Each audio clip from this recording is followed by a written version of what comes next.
If you are brand new to the LSAT, you're looking to take the LSAT just to see how you'll do, the June LSAT is not a good choice. It is not a good test run for a number of reasons. One of them is that the June LSAT is roughly 4 to 5 weeks away. Not a whole lot of time to make a massive impact if you're starting from scratch, and you're going to be wasting time on logic games that will be minimally helpful, if helpful at all, for the August LSAT, because of course they are changing the LSAT after June. They are removing the logic game section and replacing it with a second scored logical reasoning section. So what this means is that the June LSAT is going to have an entire third of the material that will not be relevant to future versions of the test. It's not going to be the format if you're retaking the LSAT after June in August, September, October, or November. So if you want to get an accurate depiction of your abilities on the new LSAT format, which is what really matters, of course, the June LSAT is not going to be a good dry run or diagnostic version of the test for you.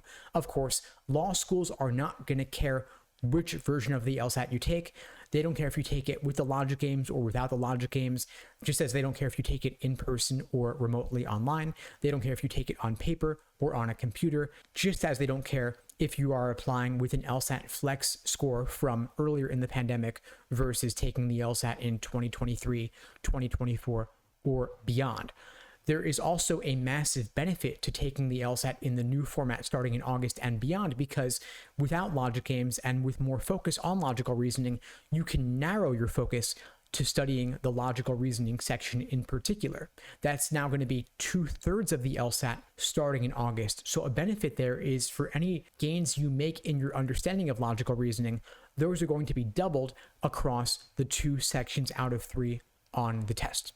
As I said, of course, not a whole lot of time till the June LSAT, and so there's not going to be enough time to master logic games if you're just getting started now. Of course, if you've been studying for the LSAT for a while and you're already doing great in logic games, or you hate logical reasoning, or both, it may make sense for you to go for the June LSAT, but otherwise, the August LSAT is going to be a much better choice. For me personally, if I were pretty new to the LSAT, I would just go for the August LSAT or beyond. I might see myself as being stronger in the logical reasoning section, or I might feel like I'm not going to do that great on logic games. The August LSAT would be the format for me. Additionally, another benefit of the August LSAT format is that it gives you the entire summer to devote to mastering the logical reasoning section. And then, of course, if you want a second or third at bat, you can still take the LSAT again besides August in September, October, or November, and still apply to law school pretty early in the cycle. Additionally, you could even take the LSAT in January or February and apply to law school the same cycle as well. Even the February LSAT is not too late. And if you're looking for support, studying for the LSAT whenever you're taking it, June, August, or beyond, of course, at LSAT Unplugged, there are a variety of ways that we can support you. If you're looking for additional help, we offer private one-on-one coaching, small group coaching, and on-demand video lessons. You can check out the links below the video to find out more and to book a call with me and my team. We'd be glad to help you out.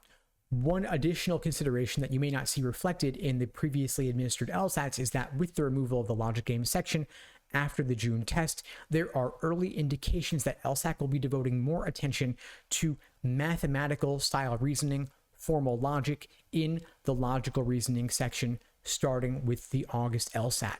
Now, to be clear, this is not some radical new question type. LSAC is not making any major or radical changes to the LSAT starting in August, but rather it seems they may be devoting additional or increased focus to certain types of logical reasoning questions. For example, those that involve numbers versus percentages, those that involve more formal logic or conditional reasoning, more mathematical style reasoning. This has always been on the logical reasoning section of the LSAT, but we may now see a bit more of that in the logical reasoning section than we have in the past. We've been seeing this indicated in logical reasoning experimental sections going back over the past few LSAT administrations, which is of course an indication that LSAC is getting ready to add this to the scored portions of the LSAT going forward. So keep that in mind when you're crafting your LSAT study plan for August and beyond. Anyway, folks, that's all for now. In the meantime, I'll wish you all the best and take care.